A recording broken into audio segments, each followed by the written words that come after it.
Queremos darle la bienvenida a todas las personas que nos están viendo por YouTube. ¿Y qué le parece si usted le da un aplauso a esas personas que nos acompañan hoy?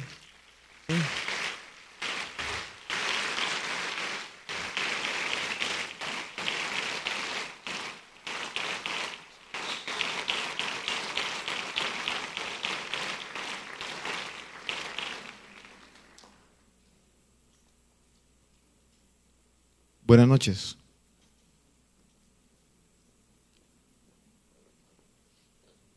No, Carlos, buenos días. No, familia, buenas noches. Y digo lo que dije ahora en la mañana, tus ojos comenzarán a ver más allá de lo que hasta hoy han visto. Para algunos puede ser buenos días, para nosotros comenzará a ser buenas noches. Para algunos será buenas noches, para nosotros será buenos días. Amén. Vamos a comenzar a ver lo que hemos esperado por mucho tiempo. ¿Puede tomar asiento?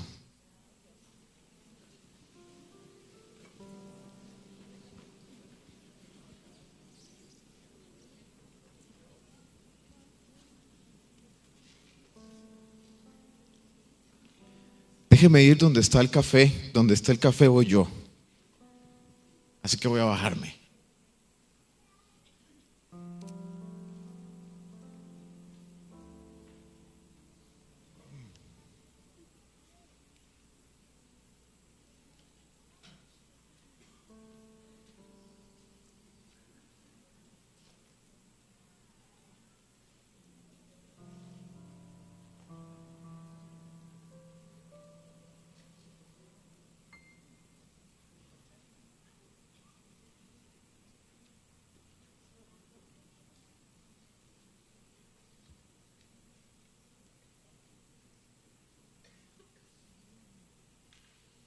Quiero inicialmente hacer una pequeña introducción a manera de encuadre, si se quiere, para podernos comprender de la mejor forma. ¿Sí? Y lo primero que yo quiero decirle es que yo no estoy aquí para que usted aprenda de mí, yo estoy aquí para yo aprender de usted. Vamos a aprender juntos. Yo no voy a predicarle, yo voy a transmitir lo que mi corazón está y lo que he vivido. Yo no hablo de aquello que no haya vivido. Yo hablo de lo que he vivido, hablo de mis procesos. Entonces, no tenga expectativas de mí, tenga expectativas de Dios y de el por qué usted está aquí hoy. Yo le aseguro que después de hoy su panorama de vida va a cambiar. Porque si ha habido una revolución interna, es hora de que haya una revolución externa. Si Dios ha estado cambiando cosas en tu vida, es para que a través tuyo las circunstancias a tu alrededor comiencen a cambiar. Ya no hay negociación con el enemigo. Lo que Dios dijo está siendo hecho. Y todo eso está siendo hecho por causa de tu obediencia. ¿Ok? Entonces déjeme decirle tal vez un par de cosas. La primera de ellas es que este café está muy bueno. La segunda de ellas, si yo digo Yeshua, estoy diciendo Jesucristo, ¿está bien? Estamos haciendo referencia al mismo personaje, al Hijo de Dios, al que murió, al que resucitó y al que está pronto a regresar. Entonces, si yo digo Yeshua, estamos hablando del mismo. ¿Estamos de acuerdo? ¿Sí? Bien. Ok. Y número 2, decía y explicaba en la mañana, todo lo que corresponde a lo que nosotros conocemos hoy o a lo que en Occidente se conoce hoy como el Antiguo Testamento fue escrito inicialmente y primeramente en lo que se llama paleo-hebreo o hebreo arcaico. La historia de las lenguas es muy interesante.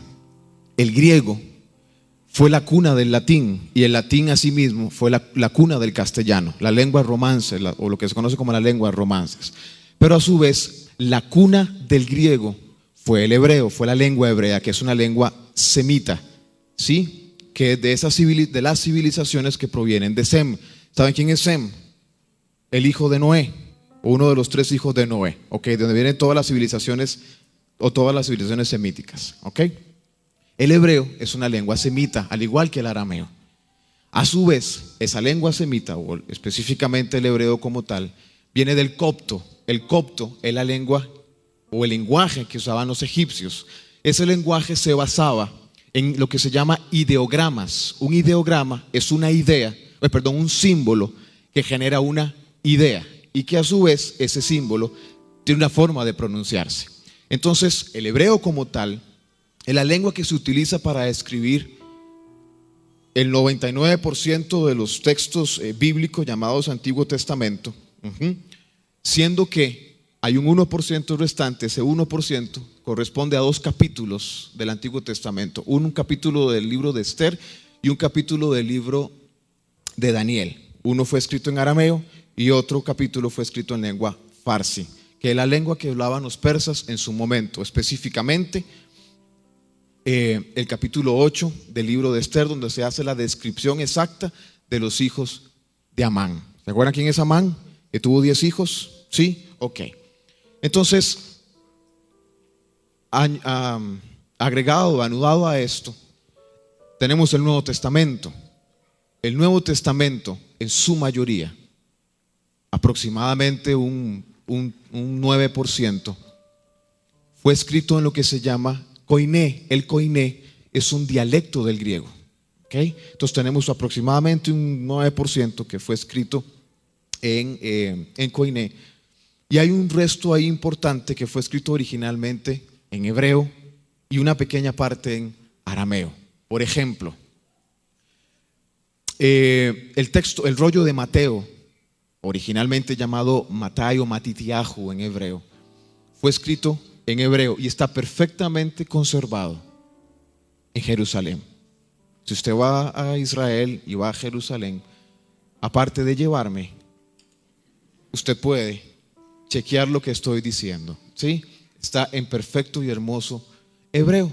Entonces, qué rico es poder comprender el contexto de lo que fue escrito, y el contexto implica lenguaje, cultura, es decir, un estilo de vida.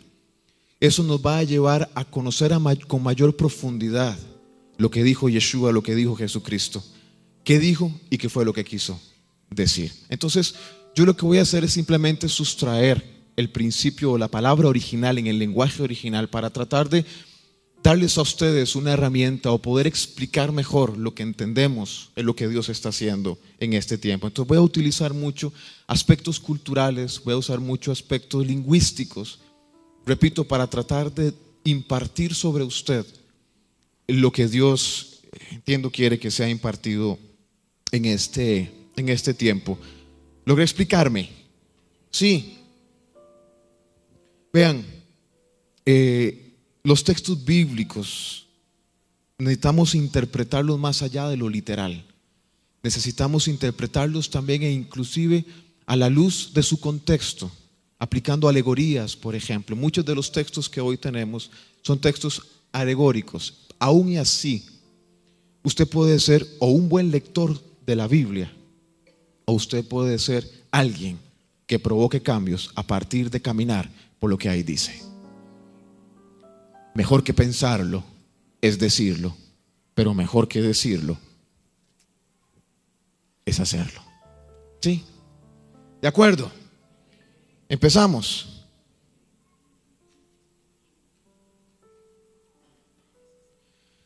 Durante el reinado de Salomón,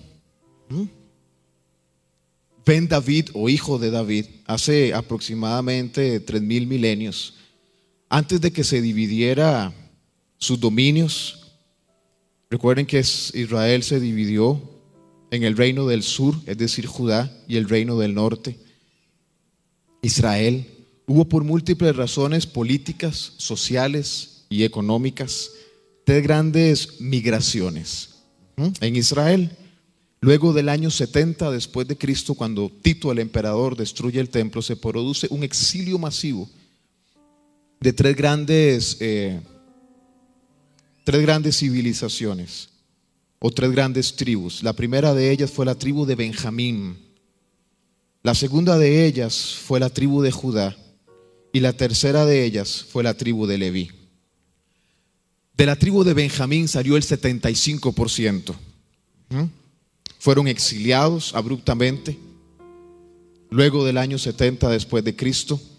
El 75% correspondió a Benjamín, el 20% a Judá y un 5% correspondió a Leví. Cuando ellos fueron desechados de Jerusalén, ellos se fueron hacia el Yemen, huyeron hacia el Yemen, hacia Etiopía, al norte de África, y una población, un 75% de esas tres tribus, llamémoslo de esa forma por ahora, huyeron, un 75% huyó hacia Iberia, lo que se conoció como Sefarad y lo que se conoce hoy como España.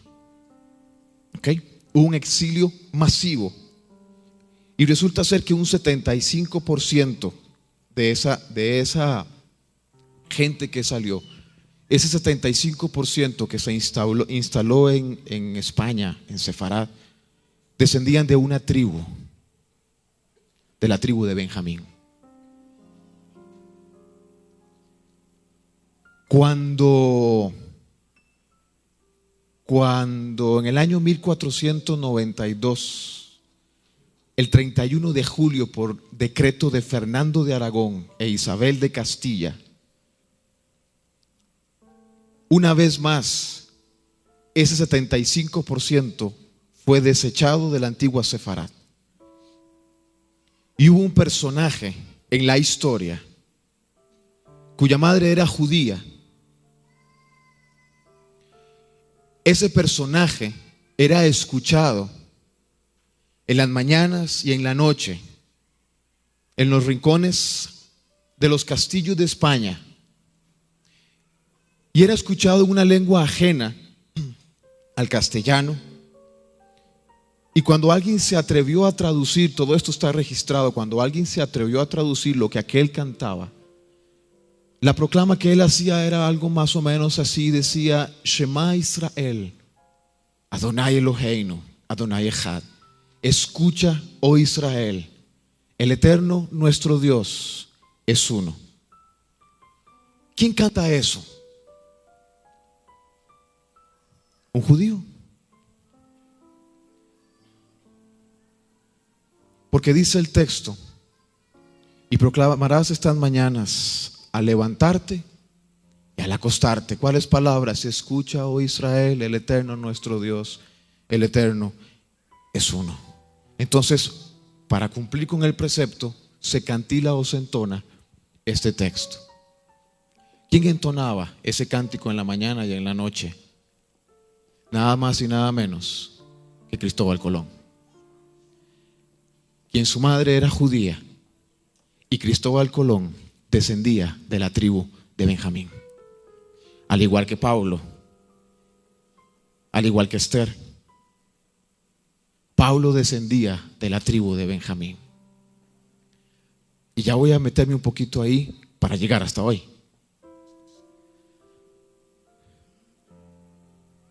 Cuando Cristóbal Colón sale, entre comillas, con el favor del rey y de la reina, él sale patrocinado por un judío que tenía mucho dinero en ese momento en España. No para descubrir América, porque ya América había sido descubierto por los vikingos hacía muchos años atrás. Les recomiendo el libro 1421, el año en que China descubrió América. Y antes de los vikingos ya China había venido a este país. Dicho sea de paso, y esto es un chisme de la farándula cristiana, cuando los vikingos vinieron acá, hubo otro personaje que también escuchó esos rumores de que había una costa muy rica en alguna parte del mundo. Resulta ser que en el templo de Salomón había oro. El templo de Salomón tenía oro. Y resulta ser que alguien vino a Miramar Punta Arenas, que era el lugar más rico que tenía Costa Rica, tomó una porción de oro. Es decir, el templo de Salomón tiene oro exportado de Costa Rica, aunque usted sí lo crea.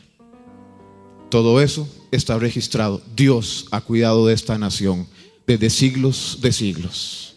Y Costa Rica es una plataforma profética y apostólica de restauración para todas las naciones.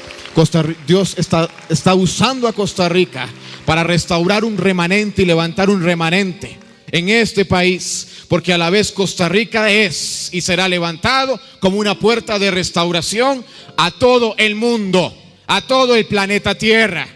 Esta pequeña costa es más rica de lo que nosotros creemos. Por eso tus procesos tienen nombre y apellido y tienen una razón de ser.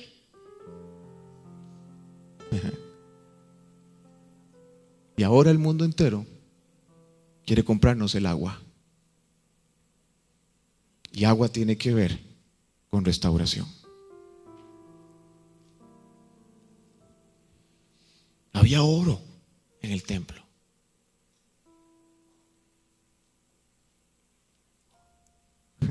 Cuando ese judío descendiente de Benjamín sale de España y se trae a ese montón de vagos, ¿verdad? Eso fue lo que nos dieron en el cole, en la escuela. Venían con un montón de vagos y ladrones y pepino y toda la cosa. Bueno, resulta ser que no eran ni vagos ni ladrones. Eran judíos descendientes de la tribu de Benjamín. Con ellos venía una Torá, un Pentateuco, lo que conocemos hoy como Pentateuco. Es el dicho del Eterno o la voluntad de Dios escrita, dada a Moisés para todo un pueblo. Venía con ellos. Cuando Cristóbal Colón entra a esta costa muy rica, ¿por dónde entra él? ¿Por qué parte? Vamos, tercer grado de escuela. ¿Por dónde? ¿Por qué parte de Limón? Vamos, por una palabra profética. ¿Por qué parte de Limón? Mentira.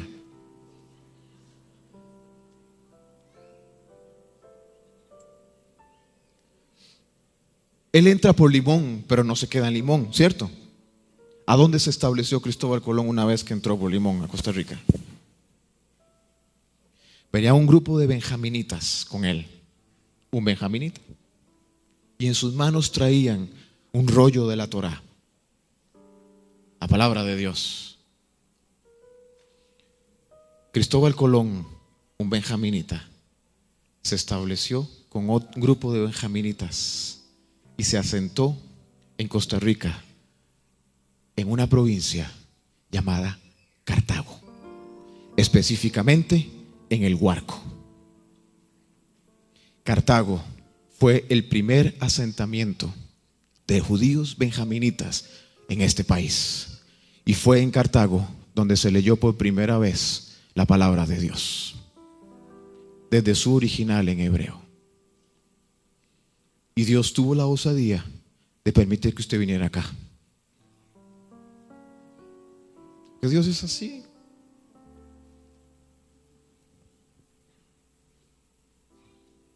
¿Por qué? ¿Por qué toda esta historia? Cuando usted va, cuando yo estaba en la universidad hace algún tiempo, ahí en San José había un señor que tenía un puestito, y en el puestito una computadora. Entonces uno pagaba cierta cantidad de dinero, que eran como 1,000 pesos, y él te averiguaba de dónde vienen los apellidos.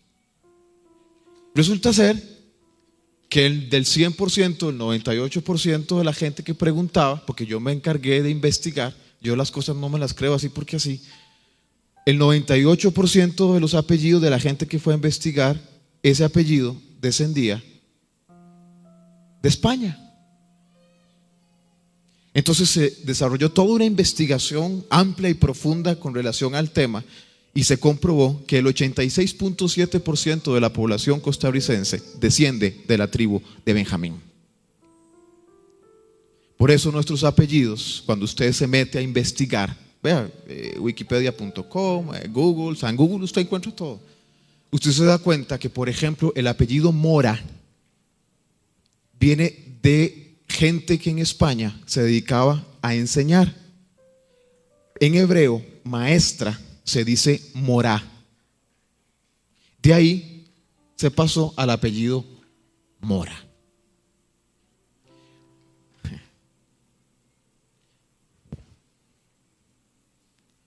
Rodríguez, terminación es Z, significa hijo de. Rodríguez es hijo de Rodrigo. Y así sucesivamente. Quiere decir que a nosotros se nos cayó el ombligo probablemente en España. O a nuestros abuelos.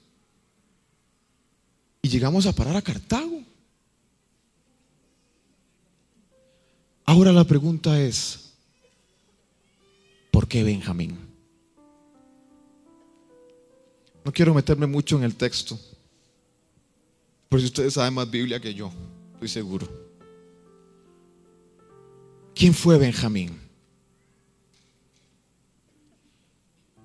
¿Quién fue Benjamín? Primero que nada, la primogenitura, según el texto,